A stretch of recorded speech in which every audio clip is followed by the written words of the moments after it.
Hello there, how are you? Welcome back to How I Did It. Today's video is going to be of us building a temporary stand for our Chinese flow hive.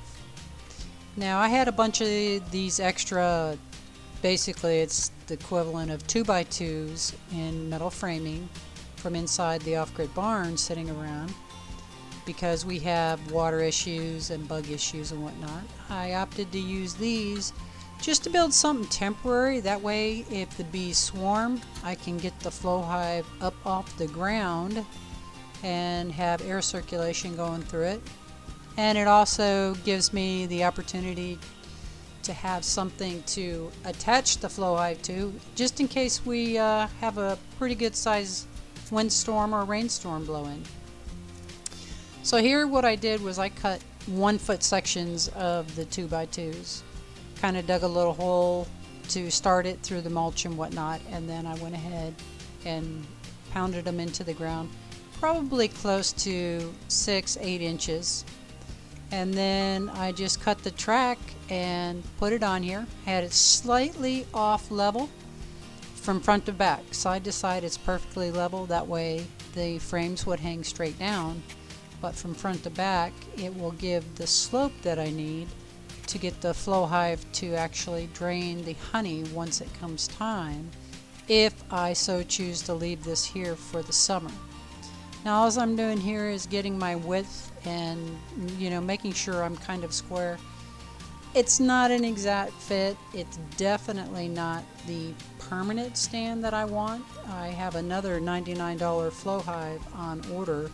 So I'm going to have 2 of these out here. So basically palmettos just run like crazy under the ground here in Florida. So I'm using the hammer to dig that palmetto out that's right there blocking my progress of making my temporary stand. And this actually, once I finished it up, I was amazed at how solid it felt. Not that a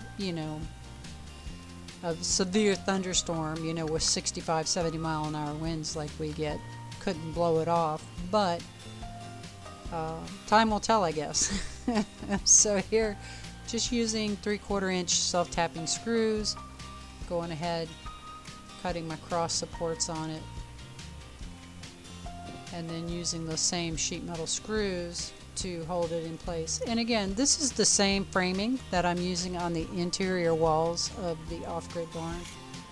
It's great. Don't have to worry about rot. You don't have to worry about termites, fire ants, the whole deal, carpenter ants, just the different bugs that can get in there potentially and eat the wood out that you may have the flow hive sitting on.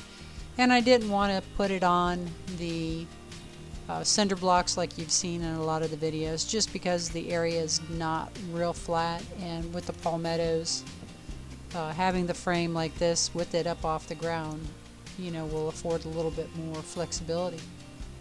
So I'm just going to go ahead and finish this frame up, again using my sheet metal screws to get it all tacked together nice and neat. Once I get that done, then we'll just go ahead and move the flow hive over.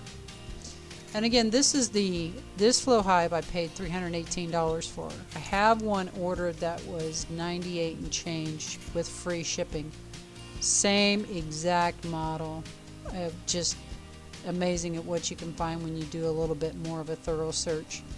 And the original flow hive is actually over $800. So I was tickled to death finding this. Now I kind of messed up here.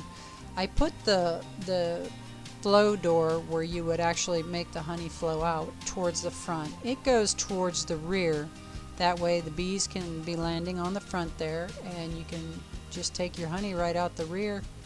And that sounded crazy.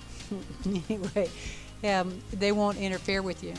And then you just use the ratchet strap to hold it down if you're in a high wind area. And this is just a final look at it being held with the ratchet strap. Alrighty then, thanks for stopping by. Y'all have a blessed day.